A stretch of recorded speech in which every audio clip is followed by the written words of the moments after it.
Welcome to the Probate Mastermind podcast. These episodes are recorded live once a week and are hosted by the alltheleads.com coaches. Agents, investors, and wholesalers join the coaches for everything from marketing tips, sales psychology, live deal analysis, transaction engineering, advanced real estate strategy, and personal development. You will learn to get more listings, more deals, and find financial freedom by listening to these episodes. Be sure to catch show notes at alltheleads.com/podcast and join our free Facebook Mastermind community, All the Leads Mastermind. Welcome, prolific agents and investors from across the country. Today is Thursday, December 17th, 2020, and this is Mastermind Podcast number 308. Just a little housekeeping before we get started. We do this pretty much every week of the year. The next 2 weeks will be Christmas Eve and New Year's Eve, so we're going to take a little bit of a break, and we will return on Thursday, January 7th, will be our next regularly scheduled call.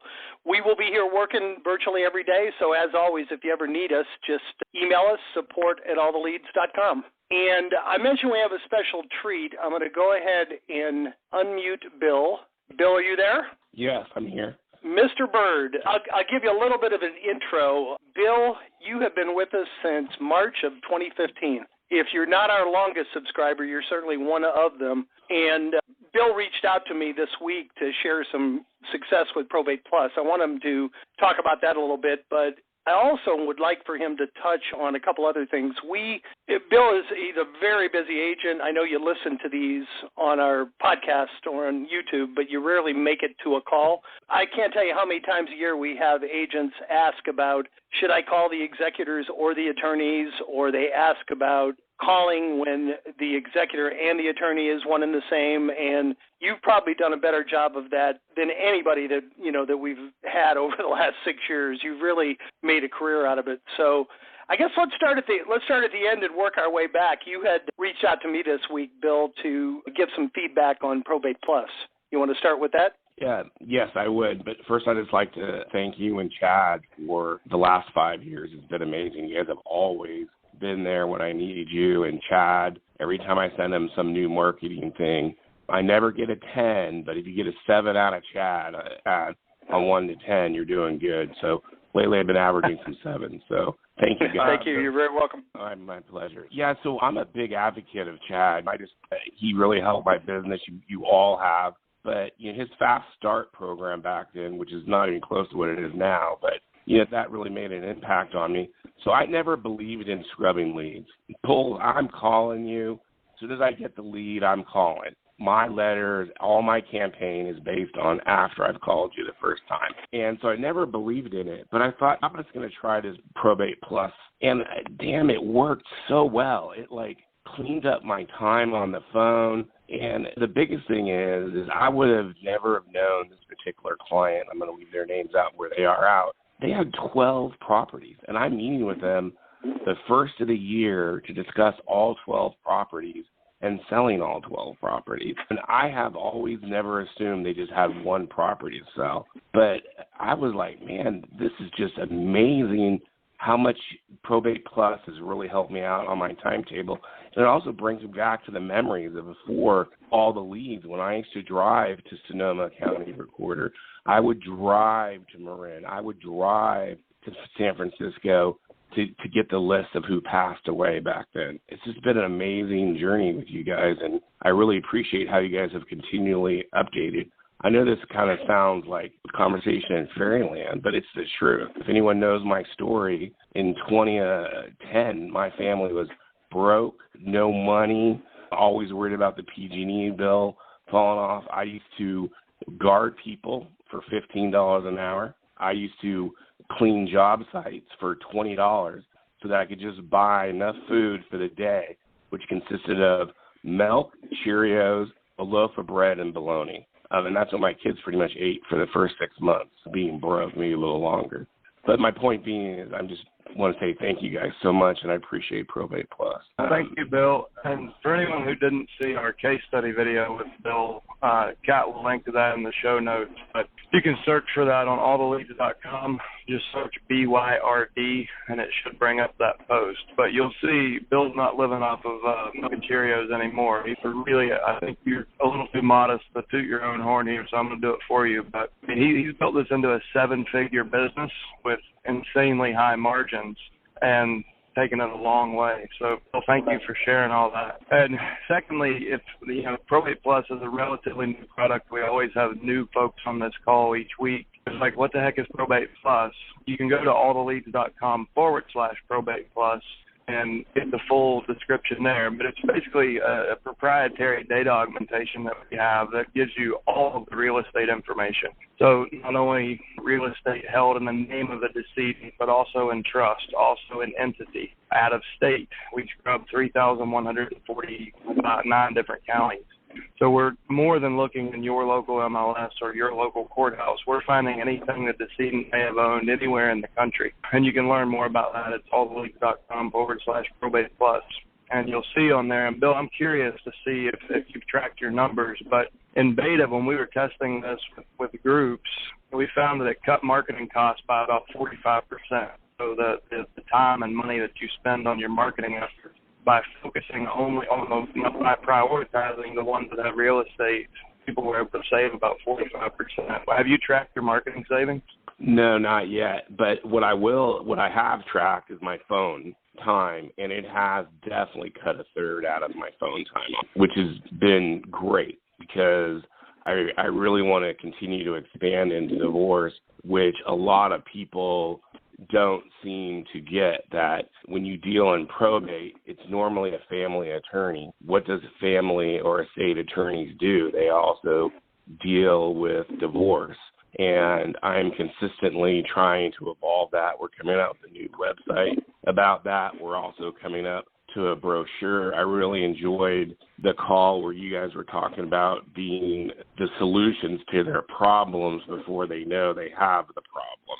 And that has been really great. And then also there's some new tax laws. Now, I don't know how these tax laws got passed because I don't know of anybody that voted for them, but that's really creating some opportunities with probate. The fact that you can't carry over the tax basis next year of someone that has passed away. When people say to you, and there's 5 responses you normally get, and one of them is, I'm going to rent it out. Now you can say, like, that very well may be the right decision, but I'm just curious, did you know what passed in 2020 where you can't carry over your parents' property tax basis? So that means their property taxes are going from like $3,000 a month to $20,000 a month, $3,000 a year to $20,000 a year. Wow, very impactful. If you texted me back, I didn't see it. Could you send me a link to that? I want to better. And for anyone who doesn't understand the tax implications of inheriting real estate, you look up the step-up basis.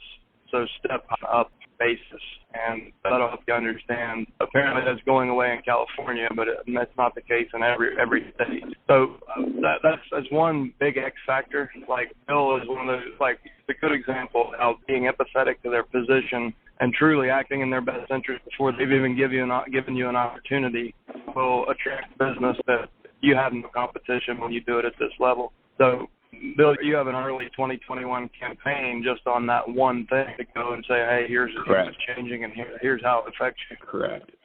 I'm just waiting for the final write-up, but I'll send you where it's at right now. And then the last thing I really want to say is through probate and doing a good job and by offering the solutions, there are some attorneys that want to handle the painting, handle the staging, because they're billing the estate for that. So you've got to be smart enough to back away on that. But then there's other ones where we do all that, and judges, depending on how the trust or the will is structured, see that, and that has led to some direct referrals from judges on divorces. And I've also gotten divorces because normally by the time the lawyer's thinking, I got to find a real estate agent for these people because they can't agree on anything, he wants a realtor that is going to do everything, painting, staging, clearing the house out, you name it. That's great. You built and Bill, we refer to you a lot early on, I think 2015, 2016, you realized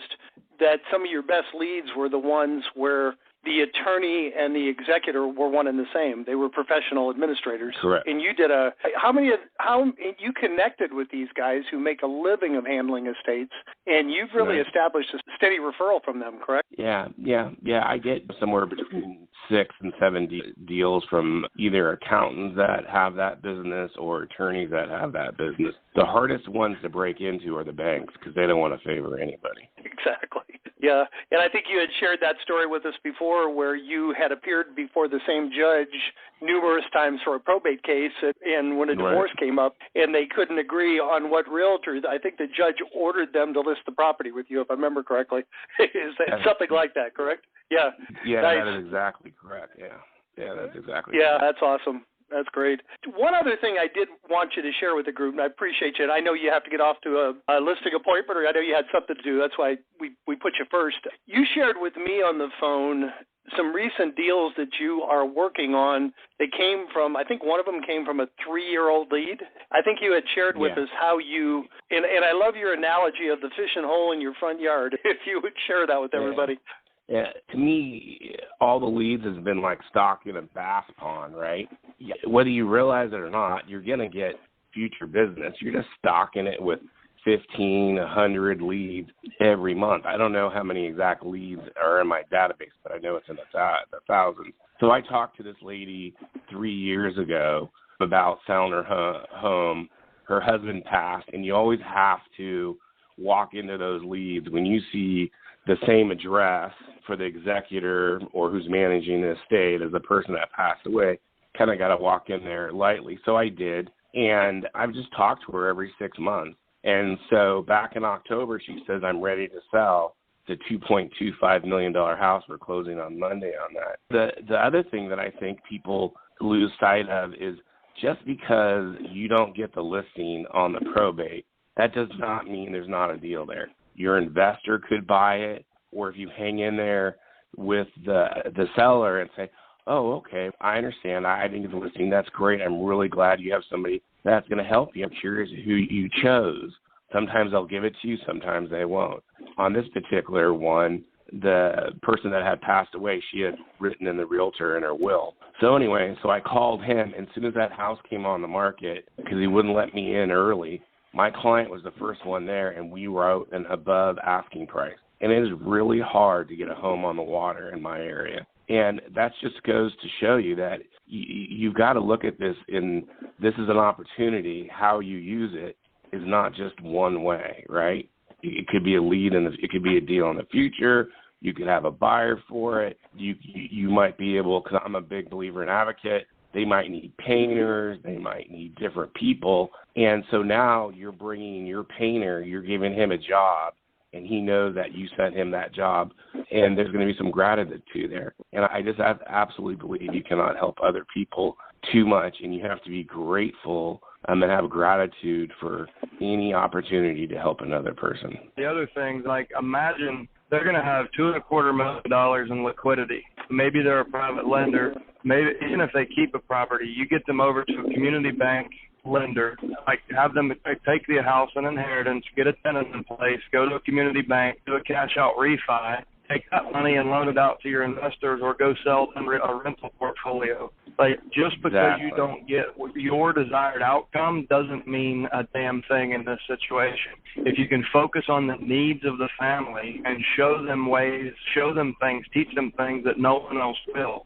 Here's how you double your money every 4 years by loaning it to my real estate investors right here in town. Here's how you use community bank financing, portfolio financing, to create leverage and build a real estate empire of your own. And you'll get 12 deals off of that buyer, right? Because you show them how to leverage the inheritance that they get. So it's being empathetic. I want to really drive Bill's point home, like being empathetic to what their needs are and also what their blind spots are will show you ways to service these people at a level like you'll create wealth faster than you can ever imagine because you're helping enough people get what they want and putting their interests first.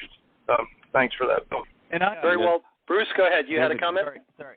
Hey, Bill. For those of you that don't know, Bill and I used to coach for a real estate company together back in the day. So long time no talk.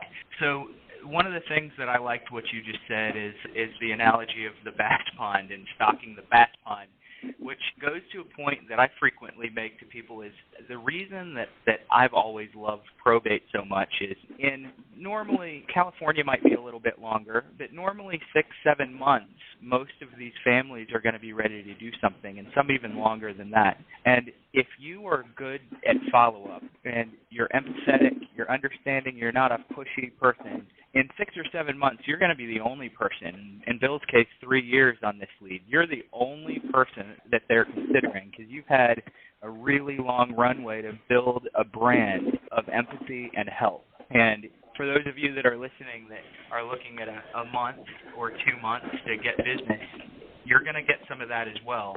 But if you can take the long approach with this and build a relationship, nobody else is going to do it. You're going to stand alone as the only person that these families and these personal representatives are ever going to bring their business to. Well said. Bill, we can't thank you enough. I know you got to go. If you're able to hang in there for a minute or two, maybe some people will have some other questions. Is there any other? I know you listen to us on YouTube and you listen to our calls. You said every Thursday morning at 7 o'clock. It's part of your schedule. I love that. But, boy, if you could just come on once a year, we appreciate it and give us updates. I think you helped. I think you helped a lot of people on this call. Any other words of wisdom before we let you go? There's a book called The Generosity Generation. It's called 7L. I really recommend everybody reading that. It's something that Chad had mentioned to me 5 years ago. And then there's also a YouTube channel. It's Chris Cavallini. It's Cavallini. He's got a great YouTube video that came out about good manners, proper etiquette, and being a good person and having gratitude. I think that's really where we need to be as real estate agents, especially as we're heading into forbearance hell of exactly how all that's going to work out. Yeah, very well said, my friend. Thank you. You are the ultimate example of the culture that we try to teach, and I really appreciate you contributing. Thanks for being here. My pleasure. All right. We do have a few other patient people in the queue that have been waiting, so let's go to our second caller this week is phone number ending in 0309. You're up next. Hey guys, how are you guys doing today? Great. How are you, sir? Good. I came across an issue. Well, not necessarily an issue. Obviously, every deal is going to require certain creativity. The person representative doesn't have a good relationship with his uncle. Neither does the mom either. There's only 2 heirs. And it doesn't sound like they like each other at all, unfortunately. What would be the best way to handle it? Is it best to call the uncle and try to talk to him, or is it best to have the attorneys deal with it? What would be the ideal case? So is the uncle an heir? That is correct. Is there a will or is it intestate? I don't think there's a will. I didn't ask that question, so that's good to know. So I think it's important that you understand that the personal representative doesn't have to have any contact. The uncle doesn't necessarily have a say in this. The personal rep, the nephew, is the fiduciary, and they assume the liability for that. So it's their job to preserve and maximize the value of the assets and then distribute according to state succession law if there's no will. So if it goes sideways, just understand the uncle doesn't have to be in the picture. He can't dictate what gets done. Now, that said, we always try to go the diplomatic route because we want to reduce stress for the family and improve their situation. Correct. So I would recommend you reach out to the uncle and you handle this more like a divorce case where you actually become a friendly intermediary. And you may have to play good cop, bad cop.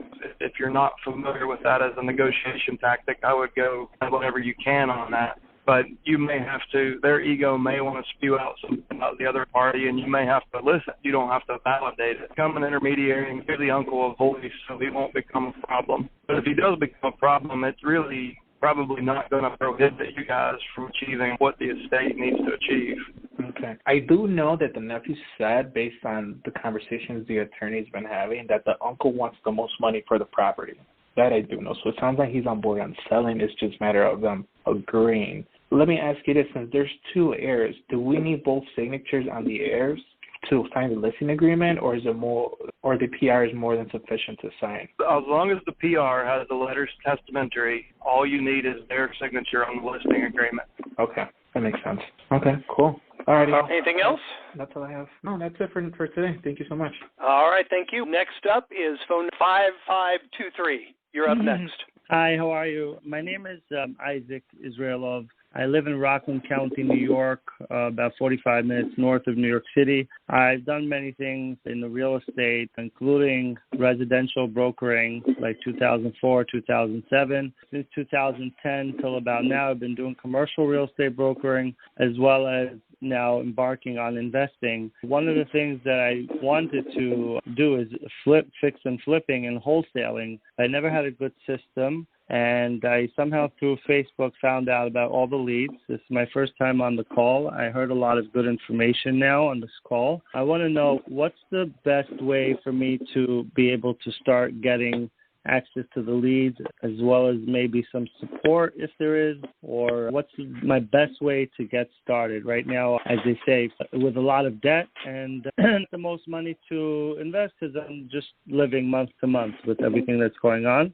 But I need a good system, and if you could give me more information and advice, I would appreciate it. I also have a partner which we're partnering on a motel now. We're redoing it, trying to flip it, but that's a different thing. He might want to get in with me also. I think I'm better off doing it on my own. So what's that's required? Yeah, every county is different, and I will have someone reach out to you right after the call. And as far as what can you do to be successful with this, figure out what all the other investors are doing and do the opposite. If any of them are even contacting these people, they're just saying, hey, I can buy your home for cash. You want to be, like Bill just said, you want to offer them multiple solutions. Don't come at it as much as an investor as I'm a probate expert that specializes in helping people, and there's a lot of different ways I can help you. You'll be amazed how that will gain their trust, and that'll help get your foot in the door, get the conversation started. And one of the things you do want to do if you're not a realtor, have a good realtor on your team that you can refer the ones to, because some of these are going to be great buy and flips, and a lot of them are just going to be motivated listings. So you want to have a great realtor on your team that you can refer the people to that aren't in any kind of distress and want closer to retail price. Anything you want to add to that, Chad? Or Bruce? Go ahead. Yeah. Or maybe get my own my license restored and then also partake in that aspect. Yeah, that was going to be my advice. Having experience in residential brokerage and commercial brokerage, I have to assume that you've learned how to recruit because you've been the broker. So I think one of the paths of least resistance and the highest ROI for you is probably to reactivate your license, recruit an agent onto your team to mentor and train into the space, and have them, just like in commercial real estate, have them split some of that cost with you, make your brokerage agreement work for you. But the idea is how that works.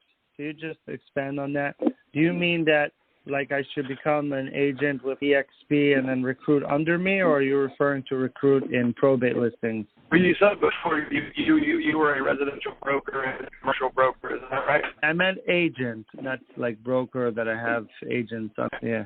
Even so, you can partner with another agent and have them do that side if that's not what you want to do. And you can also have them subsidize your lead cost, your marketing cost. You guys can joint venture on that. So if you're in a tight cash flow position, you may start out by saying, hey, we'll split these 50-50, but we're also going to split the cost 50-50 and find a person you can trust and set proper expectations from the beginning of what an investor deal is and means for you and what a brokerage deal is and means for them, and you guys can collaborate. But at any rate, however you end up entering the market, what Jim was saying, this is your first call. There are almost 700 hours of conversations like this archived and accessible to you. I would really dig into that and understand the culture we created and how building a team around yourself to attract the business will greatly differentiate you. So you ultimately spend less on marketing than other people, and you get a much higher ROI and learn a little bit more about what we offer and how we train people to do this. And you may see opportunities to monetize some of the vendor relationships. I don't normally recommend that for folks because it just means you're tracking a whole bunch of tiny pieces of revenue, and it's usually not the best productive activity. But if it's a barrier, if cost is a barrier to entry, it is a way that you can get referrals from painters, photographers, home stagers, you name it, all the people that you can bring into the transaction. But the other thing is, how are they helpful? How are the photographers and whatnot for leads? So, for example, if you pay for the leads the first month and you don't have enough cash to pay for them the second month, but you believe in this and your heart's in it, in that first list, you can find somebody who needs help, who needs a painter, who needs a senior moving company, who needs an estate sale, who needs an estate plan. I'll jump in on that, Jim. What Chad was saying is something that I've done in my business, and I actually, his advice about taking on an equity partner in the probate space is exactly what I did in my business. Is I brought in a partner. I handle the marketing and the attorney relationships. He handles the phone calls and the listing appointments. We split commissions 50-50. We also split costs 50-50. So that's a good way to get someone to partner with you. And then on the vendor side of things, I have a couple of vendors that I market their services for them. And what you do is you could always just drop a little. You're sending your mail out, and we do recommend that people mail as well as call. You're sending your mail out anyway with your particular narrative and your particular marketing message. You could always drop a little small postcard in promoting one of your vendor partners' business and have them offset the cost of that round of mail, because you're promoting their business on a separate card that you just include with the letter that you're sending out anyway. So there are ways of really monetizing this and at least offsetting costs associated with not only this, but marketing to the families as well. You partner up in the postcard with a mortgage broker or like who? Oh, there's all kinds of people. You could use financial advisors. You could use estate sale companies. You could use clean-out companies, house cleaners, landscapers. In my business, I have a list of somewhere in the neighborhood of 24, 25 different vendors that I use throughout the year. And really, the list could go on, but these are 24, 25 different vendors that are going to be typically involved in at least one deal with me through the course of a year. And so they're the first people that I go to and ask if they want me to promote their business in a particular round of mail that I'll be sending out. Cool. I'm so excited. I'll be honest with you, I was looking into affiliate marketing, and I got, just because when you don't have a good system in real estate, commercial real estate is great. We've been through a few skeptical months, so this is great that I came across you guys.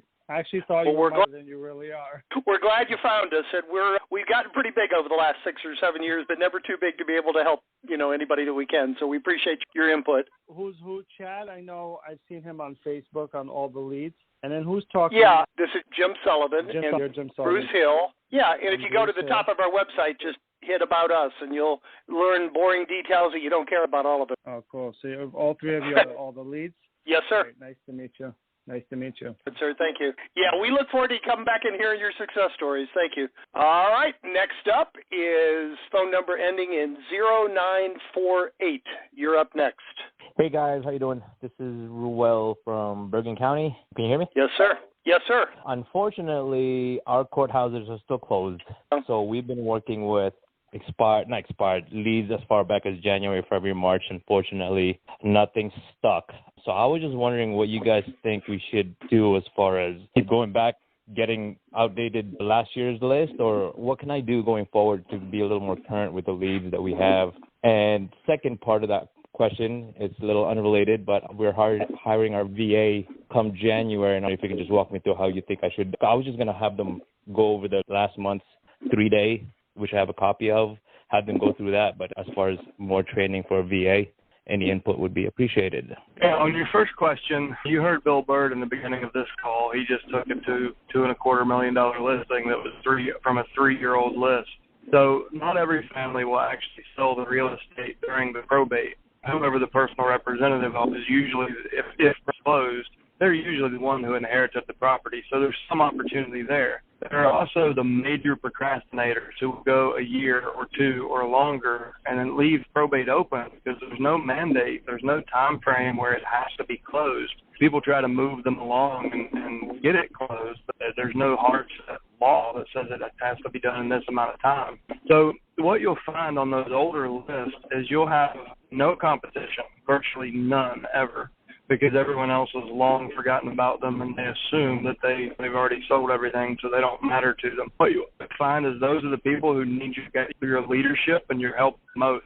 So a lot of times that's where your come list me calls come from. And someone else who's a contributor here, it's a great subscriber of ours, David Pinnell. If you've heard him talk, you'll hear him talk about the same thing. He has a significant amount of his info comes from come list me calls that were 6 to 12 months old. So if you guys have already worked through all the leads and you feel like you want to do more, I think it's a wise investment to buy the historical data and work on those older files because there is opportunity in there in any market in the country. So that's the first part. How far back would you go, Chad? 24 months at least. We find a lot of value all the way back to 24. The longest one I've ever done was back to 1983. So their families would go decades and just put their head in the sand and do nothing. But you're going to find a really solid return on investment back to 24 months. Okay. Right now I'm doing Go ahead. Sorry. The other thing I'll mention, that was one of the primary reasons we developed Probate Plus, because you can take 2 years worth of data, run it through Probate Plus, and then we'll be able, it's an easy button, we'll tell you which ones still have property, what the property is, how much it's worth, everything about it, whether or not it's on MLS or has been. So it's $3 a lead for those historical leads. It's $1 for the lead and $2 for the augmentation. But we'll basically just raise the cream to the top. Know exactly who to reach out for and why you're reaching out, what they own. Yeah, we were able to do the probate leads and the probate plus for, again, like I said, the last ones, which we had was January, February, and March. Unfortunately, not much luck. So I guess you're suggesting go back further then. Yeah, I would. I started last year. Yeah, I started to say right now I'm doing 2 deals that are between 2 and 3 years old, both of them, and they're really good flips where, like Chad said, for one reason or another, family issues, disagreements, they just weren't ready to do anything. Now they finally are. But the good news is, I guess the bad news is probably 90% of them are going to be sold or listed or its property's been disposed of. But you only need a few in there to really have it make a lot of sense. And we keep hoping you guys will come back. Every month we think it's got to be next month. You're one of the few remaining markets that hasn't opened back up. But milk the old one. Yeah, congratulations on it. Sounds like you got a good attitude. And we've mentioned on these calls, too, you said it hasn't developed. I'm curious on the January, February leads, were the majority of them already completed or they weren't ready to, or they were just delayed by the process? Or what's your most common objection that you're getting? The biggest feedback was, first and foremost, what they always say is my lawyer's taking care of it. And the second one is actually they'd gotten rid of the property. So although we ran the Probate Plus as late as October, when we ran Probate Plus and all the leads, some of them would still say that even though it was on our list, that it was that they've gotten rid of the property. So that was another kind of part that I was going to ask, like how updated is that list when we get them? Because I was surprised when we followed up with calls in October and the Probate Plus kind of spit out the list and they still said that they got rid of the property. Something that didn't occur to me, if your records division is shut down, that's why your recordings aren't being updated in Probate Plus. I hadn't thought of that. So actually, the MLS status and things like that are going to be accurate. But since your record room is not recording, if it's shut down, then they're probably not getting the data out to where we get the updated data feed in that county. That makes sense. Yeah. And as someone that also actively markets the probate leads, when I get Probate Plus, I always take, while I'm prospecting, at the same time I'm prospecting, because I'll make a round of calls before my first letter drops. And as I'm doing that, I take an extra 10 seconds per property and just compare the deceased name with the current owner name on that real estate record. I find in my area, and this isn't true of every area, but in my area, I find that about 5% will have had property, and Probate Plus will show that it has transferred. So it might come through as a property record occasionally, but just looking at the current owner name, you'll see that it transferred sometime in the last couple of months, but we're still picking up a real estate record. Gotcha. Okay, that's a little tip. The second question, and I've already forgotten it. Can you remind me? So my second question was, we're hiring our VA in January, and the first thing I was going to do is just have her go through the 3-day, which I have a copy of. That's the first and foremost. And then I was wondering, after that, I was just going to have her listen to all the cold call archive that you have, but any other tips on how we should handle a VA? So what is the scope of this VA service? Are they just doing phone work? Are they an office admin, marketing admin? What are you going to have? She'll be basically our assistant, part of our company. So it's not just cold calling. We're going to have her do the system that we've set up already. I just didn't like to call. So she's gonna be more involved than just making phone calls 5 hours a week. Like she'll be a full-time employee. Absolutely. Okay. in that case, I agree that you should start her with Probate Mastery, because she will then understand the operating system and the core values that you guys are running off of. And there's a lot of value to that, because then she'll start to develop, if she buys into that, then she'll start to develop her own version and her own language. And then putting her in the role play calls and role playing with her, she, instead of handing them a script like most people want, like, you'll be able to groom her into someone who knows what to say, because she did the right things in the right order when getting started. So I would start with Mastery. Then I would have her go to the role play archive and do no less than 3 complete role play calls. Then I would role play with her, like internally in your team, and have her come into our Facebook group, All the Leads Mastermind. There's lots of little subgroups in there where people set up role play groups that are recurring times each week. Have her jump in and role play with our subscribers. You can have her join the Probate Mastery Alumni Facebook page, and as long as you guys, like, under your name, but you can jump in there and find role play partners that are running at a higher level. But that's the biggest thing. It sounds like she's going to be the initial point of contact. So you've got to get her where she's 100% clear on your offer. And she has to be very empathetic to the family's position. She has to be very clear on what you offer. And she has to, even if you don't have that in place yet, she has to be confident that she has faith in you that it will be in place by the time you get to the appointment she set. And that should take up the next month of her time. You can call back and ask what's next. She'll be jumping into the roll calls with you guys. I'm sure about that. Hey, Jim? Yep, 2811. You're up next. Phone number ending in 2811. Hi, my name is Rolf Arnew. I'm a broker in New York.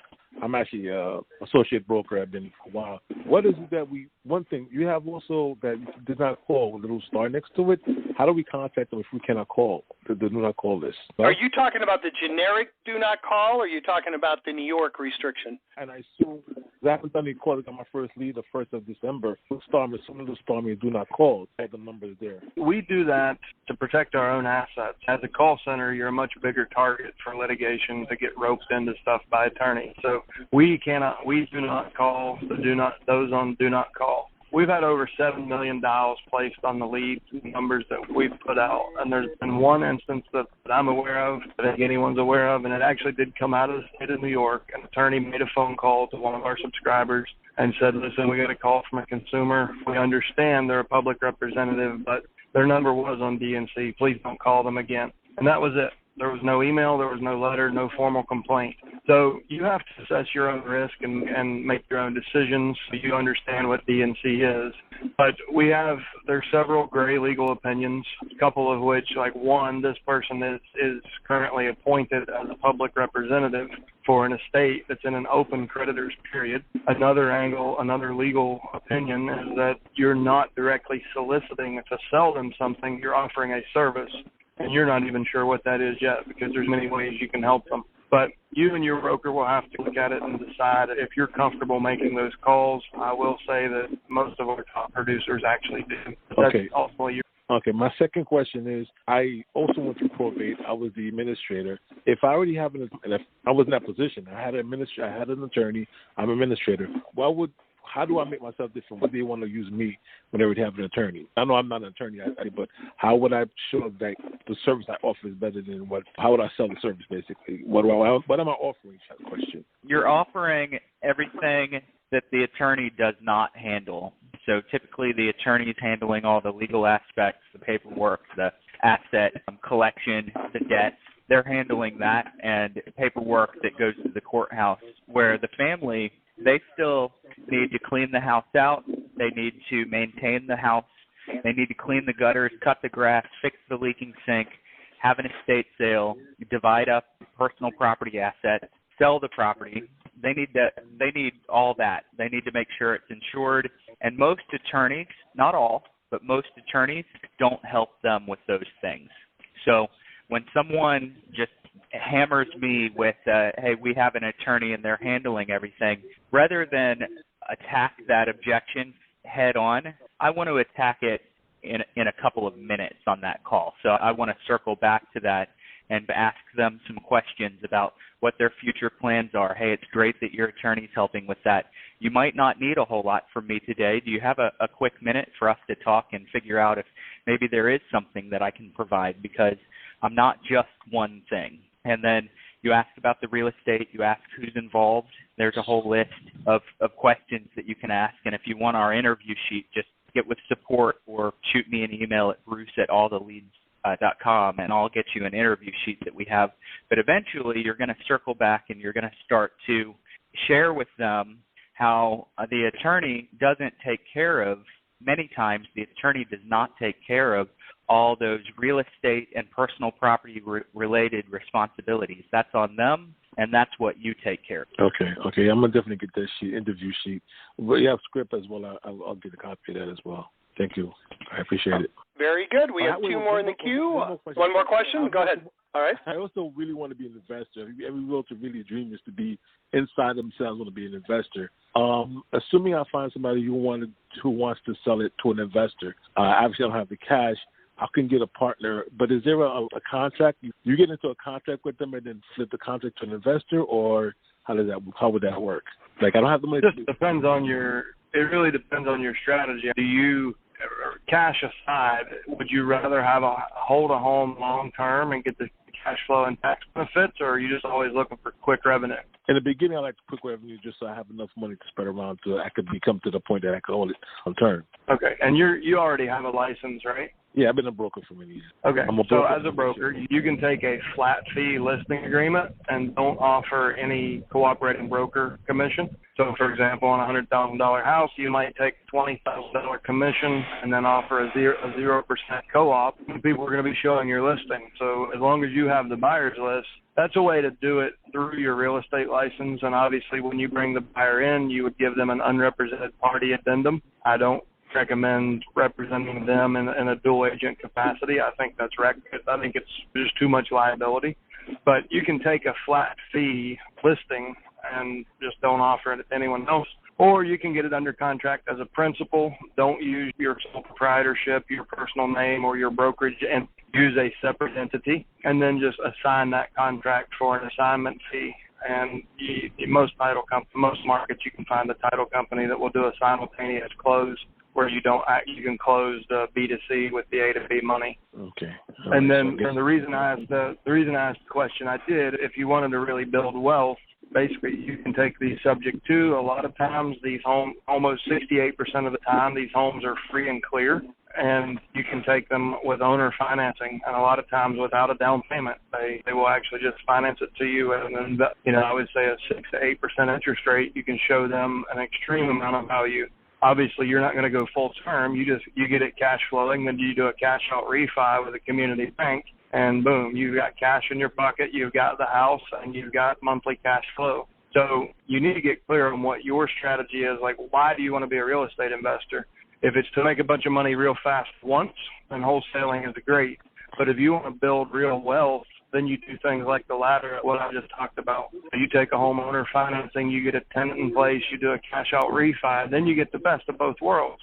You get the house, and you get a pocket full of cash, and you get monthly cash flow, and you get depreciation and all the tax benefits of that. So really get clear on what your strategy is, then you'll know what to do with these houses. Yeah, that's a much better idea. That's what I want to do, but I thought I needed more cash for the down payment for the next property and do the traditional down payment, go for a mortgage, have qualified for the mortgage and all that other stuff, which I don't qualify with this income. Something I'll point you to, if you go to probably our YouTube channel, the easiest place to find this. Back in March, we did a series called Shift Happens. And episode 4, Kat will link to it in the show notes, but episode 4 of Shift Happens, I take you through 7 distinct creative finance strategies that will allow you to do what I just proposed.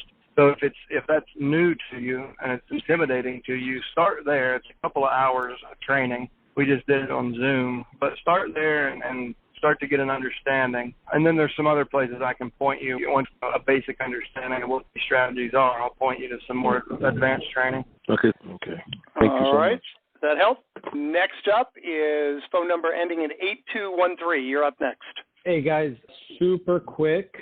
Regarding date question, book name, and follow-up. So, date, you said that the next Mastermind is on the 7th. Does that mean that on the 6th there will be a role play? Yes or no? Oh, yes. Good question. Very good. Yeah, that's the first Wednesday of the month. Absolutely. Thank you. Okay, so that will – okay, cool. Then I think Bill mentioned a name that Chad suggests it's something generation. I didn't catch the first word. Friendship generation? I wrote down generosity generation. Oh, generosity. Okay, cool. And then my actual question is regarding follow-up. So once you've called someone, let's say 2, 3, maybe even starting the 4th call, I'm running out of things to say. How should you approach it? Do you just approach it from an angle of has anything changed that you need assistance with such as securing the property, repairs, plumbing, etc.? Or do you guys take a different approach?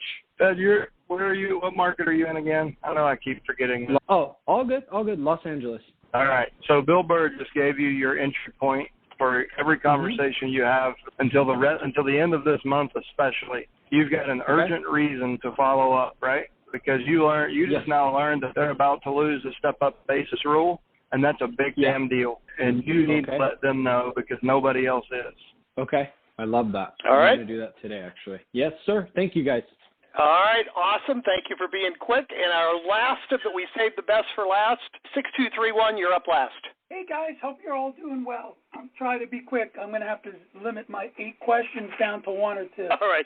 Thank you, Mike. I recognize your voice. Yes, sir. And by the way, the other 7, just contact us after the call. Send us an email. We'll deal with them off the call. At support? Yeah, support@alltheleads.com. Yes, sir. First one is a quick one. When you talk about the 6 ways you guys can help, is that what you refer to as the service hub? Correct. I think that's what the service wheel. Yeah, and I just want to say hi to and thank you for all the great things that you're doing. Thanks to Tim for calling me. It was an honor to speak with him earlier, and thanks to Bruce to speak with me yesterday on our call. Everybody's doing such a fantastic job. I'm so happy to be part of this group. If I just got my URL, just got the website, signed up for that, should I then go get that URL, that name, form an LLC with it, or what do I do to protect myself? Am I now going to form a company with that URL? What's the suggestion there now? This depends on how big your vision is. Your entity name certainly doesn't have to match your URL name. It's nice if it does. You have that consistency. But if you have a purpose and a need for an entity, go get one that matches your URL if it's available. Now, the one thing I would say, let me first ask, what is your URL? Yeah, jerseyprobatesolutions.com. Okay, so we've heard on this call, once you get really good at probate, the attorneys and the judges start giving you what? All of the divorce listings. They start paying you to testify in court. You start to do trust administration. You start to help families in transition that haven't had a loss in the family, but this applies perfectly well to their situation. So when building a brand, the biggest consideration that I warn people or bring up to people is... We lost Chad.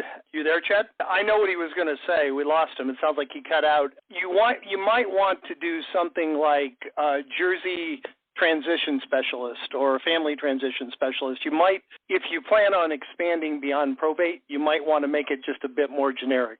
All right, sir, thank you. And contact us with help with the other questions. I appreciate you keeping it short. All right, thank you. I want to thank each of you. This 2020 has not been an easy year, but we appreciate all of you being here. It's actually been a productive year thanks to our partnership with all of our great clients like you. And we want to, whatever holiday you celebrate, we hope you have a safe, happy, relaxing one with your family. And I want to challenge each of you, I always do, take some of the ideas you heard on this call over the next few weeks, couple weeks, go out and put them into practice and come back on January 6th for our role play call and January 7th for our next mastermind call. Have a great holiday, guys. Stay productive, stay safe, and we will talk to you soon. Take care.